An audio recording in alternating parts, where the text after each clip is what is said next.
नमस्कार। शब्दकोश के एक और कार्यक्रम में आपका स्वागत है। मैं मोहनलाल मोदी आज उपस्थित हूं पठान फिल्म की सफलता और हिंदू विरोध की विफलता को लेकर।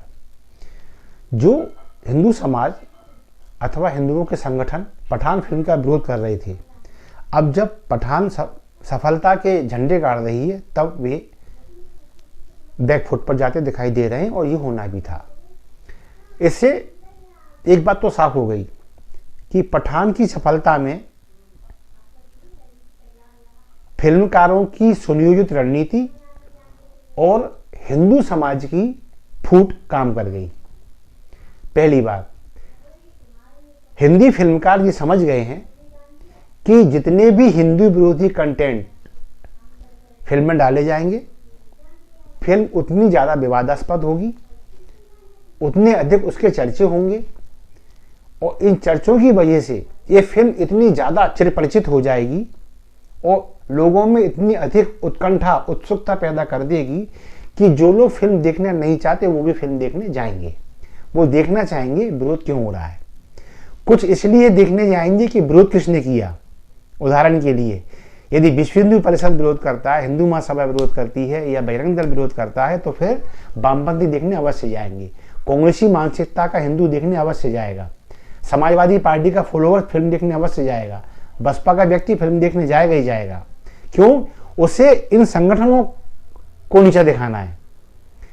बस ये हिंदू समाज की एक विफलता है कि चाहे हिंदू संत महात्माओं का विरोध हो, चाहे फिल्मों का विरोध हो, चाहे किसी नीतिगत निर्णय का विरोध हो, जब हिंदुओं के हितों की बात आती है तो हिंदू धर्मनिरपेक्षता के नाम पर बढ़ता है। ये कड़वा सत्य है, हिंदू से माने या ना माने। पठान की सफलता में ये स्पष्ट देखने में नजर आता है, क्योंकि मुस्लिम संख्या बल इतना नहीं है। यदि शाहरुख का हम चेहरा आगे करें और ये माने कि शाहरुख की जो कहना चाहिए समर्थक हैं, उसके जो प्रशंसक हैं, उन्होंने फिल्म को मुसलमान होने के नाते हिट किया है, तो वो परसेंटेज इतना ज़्यादा नहीं है। हाँ, ये बात सत्य है, वो जितना भी परसेंटेज है, खासकर मुसलमान वर्ग, वो इस बारे में एकजुट रहता है। यदि उसके किसी एक मुस्लिम व्यक्ति पर बात आती है, उसको लगता है कि मेरे एक मुस्लिम व्यक्ति पर आघात हो रहा है या उसका नुकसान हो सकता है, तो समूचा मुस्लिम वर्ग, सारे उलेमा, सारे मौलवी, ये सारे बहुत जल्दी एकजुट होते हैं और अंदरूनी तौर पर ये स्वतः तय हो जाता है कि हमें अपने इस व्यक्ति को, हमें अपनी संस्था को बचाना है, और बचाने में सफल रहते हैं। एक उदाहरण दूंगा। एक फिल्म आई थी कुली, अमिताभ बच्चन की। ये फिल्म एक तो इसलिए चर्चाओं में रही कि इसमें अमिताभ बच्चन बहुत गंभीर रूप से घायल हो गए थे। एक और इसमें सीन था, हाजी अली पर मुंबई में फिल्माया गया था वो सीन। उसमें अमिताभ बच्चन ने उसकी चादर ओढ़े हुए हैं दरगाह की, क्योंकि वो चादर का एक मजहबी स्वरूप है और वो पूजा की चादर है। तो उस चादर में एक खामी मुसलमान समाज को दिखाई दी। वो क्या थी कि चादर का एक कोना अमिताभ बच्चन के घुटने को स्पर्श कर रहा था। आप देखिए गौर से कि मुस्लिम समाज ने कोई हड़ताल नहीं की, दंगे नहीं किए, आगजनी नहीं की, कहीं पोस्टर नहीं फाड़े। बस उनका विरोध सामने आ गया कि हमारे मजहब में हमारी इबादत की चादर को घुटने से नहीं छूना चाहिए, ये हमारे यहाँ ठीक नहीं माना जाता। आपको मालूम है क्या हुआ? मनमोहन देसाई ने तत्काल एक्शन लेते हुए वो सीन को कट किया, सुधार किया, और अब आप जब फिल्म देखेंगे तो वो चादर घुटने के ऊपर है, नीचे नहीं है। ये क्यों हुआ? क्योंकि फिल्मकार ये जानते हैं मुसलमान विरोध की बात नहीं करता, मुसलमान विरोध करता है, और मुसलमान सार्थक विरोध करता है, और मुसलमान निर्णायक विरोध करता है, तो उसके विरोध का सम्मान होता है। मुसलमान का प्रतिशत भले ही कम है, लेकिन उसके विरोध का सम्मान इसलिए होता है क्योंकि मुसलमान धर्मनिरपेक्षता के नाम पर बढ़ता नहीं है आपस में। मुसलमान इस मामले में कट्टर है, अपने अधिकारों के लिए, अपने फायदे के लिए वो राजनीतिक स्तर पर भी एकजुट रहता है। आप देख लेना कहीं भी, यदि मुसलमान कोई प्रत्याशी चुनाव लड़ रहा है और यदि मुसलमानों को लगता है कि यही एक व्यक्ति ऐसा है जो सभी राजनीतिक दलों में भारी पड़ सकता है, तो फिर मुसलमान वहां एकजुट हो जाता है, वो उसको वहां जिता देता है, चाहे वो किसी भी पार्टी का हो, भले वो निर्दलीय क्यों ना हो। क्यों? सुनिश्चितता देखता है वो।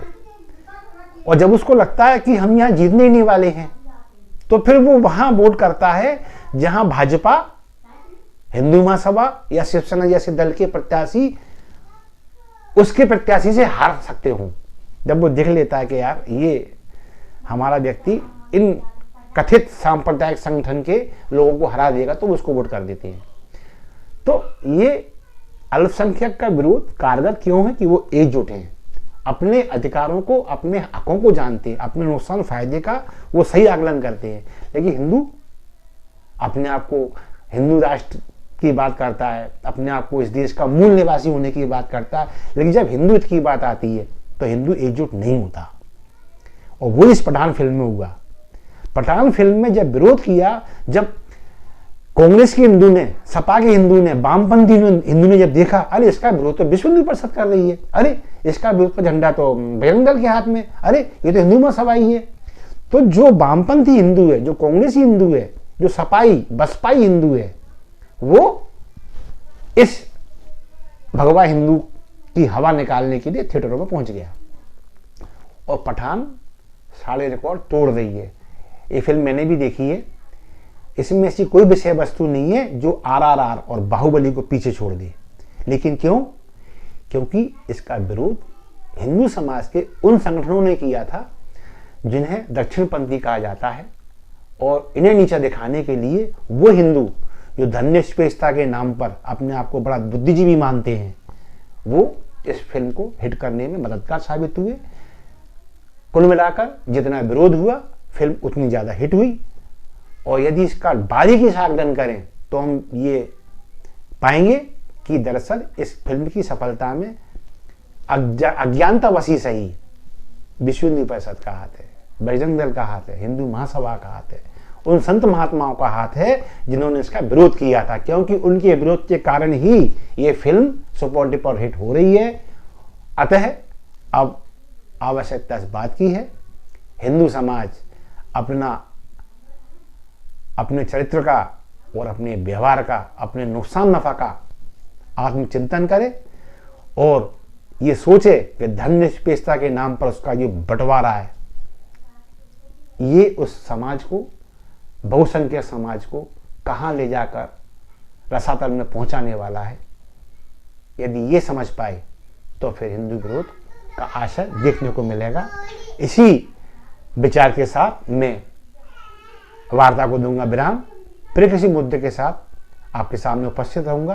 तब तक मोहनलाल मोदी को दीजिए आज्ञा। नमस्कार, जय हिंद।